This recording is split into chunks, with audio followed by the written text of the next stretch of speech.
The Song Sparrow by John James Audubon. The song sparrow is one of the most abundant of its tribe in Louisiana during winter. This abundance is easily accounted for by the circumstance that it rears 3 broods in the year: 6 in the first, 5 in the second, and 3 in the third brood, making 14 per annum from a single pair, supposing a couple to live in health and enjoy the comforts necessary for the bringing up of their young families, for a period of only 10 years, which is a moderate estimate for birds of this class. You will readily conceive that a whole flock of song sparrows may in a very short time be produced by them. Among the many wonders unveiled to us by the study of nature, there is one which, long known to me, is not the less a marvel at the present moment.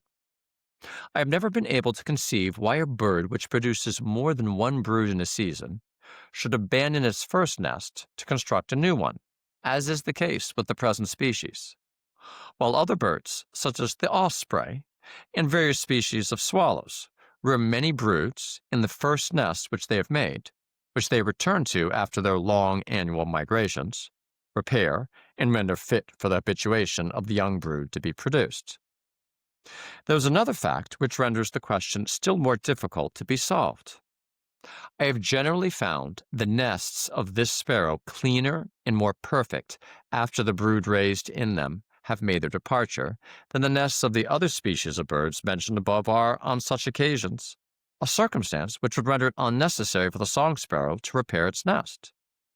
You are aware of the cleanliness of birds with respect to their nests during the whole period occupied in rearing their young.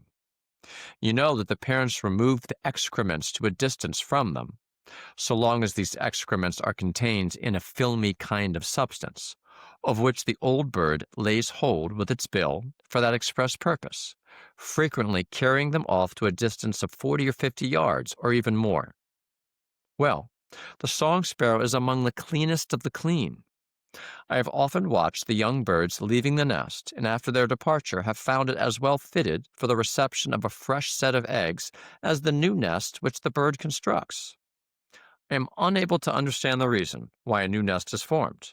Can you, reader, solve the question? I have at all times been very partial to the song sparrow, for although its attire is exceedingly plain, it is pleasing to hear it in the Middle States, singing early in spring and later in autumn than almost any other bird. Its song is sweet, of considerable duration, and performed at all hours of the day. It nestles sometimes on trees and sometimes on the ground. I have imagined that the old birds, finding by experience the insecurity of their ordinary practice of nestling on the ground, where the eggs are often devoured by crows, betake themselves to the bushes to conceal their nests from their enemies. But whatever may be the reason, the fact certainly exists, and the nests of the song sparrow occur in both kinds of situation.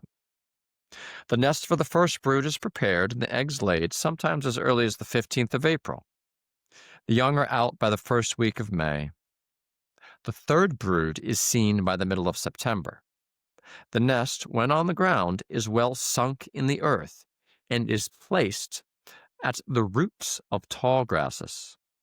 It is made of fine grass and lined with hair, principally horsehair. The number of eggs is from 5 to 7, usually from 4 to 6, excepting those for the last brood, which I have seldom found to exceed 3. They are of a very broad, ovate form, light greenish-white, speckled with dark umber, the specks larger toward the greater end. The male assists in the process of incubation, during which one of the birds feeds the other in succession. At this time, the male is often to be observed singing on the top of a neighboring bush, low tree, or fence rail. The flight of the song sparrow is short and much undulated when the bird is high in the air, but swifter and more level when it is near the ground. They migrate by night, singly or in straggling troops. Some of them remain the whole winter in the middle districts, where they are not unfrequently heard to sing, if the weather prove at all pleasant. The greater part, however, seek the southern states, where myriads of sparrows of different kinds are everywhere to be seen in low, swampy situations, such as they at all periods prefer. It is a fine, plump bird and becomes very fat and juicy. It is picked up in great numbers by the hen harriers, which visit us for the purpose of feeding on the different kinds of sparrows that resort to these states in winter from the middle districts. In Louisiana, they are frequently seen to ascend to the tops of large trees, and there continue for some time singing their agreeable chant, after which they dive again into the low bushes, or amongst the rank weeds which grow wherever a stream is to be found. They feed on grass seeds, some berries, and insects, especially grasshoppers, and now and then pursue flies on the wing.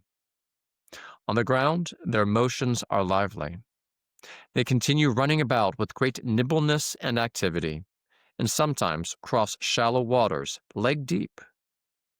To the eastward, they often frequent orchards and large gardens, but seldom approach houses. The Song Sparrow.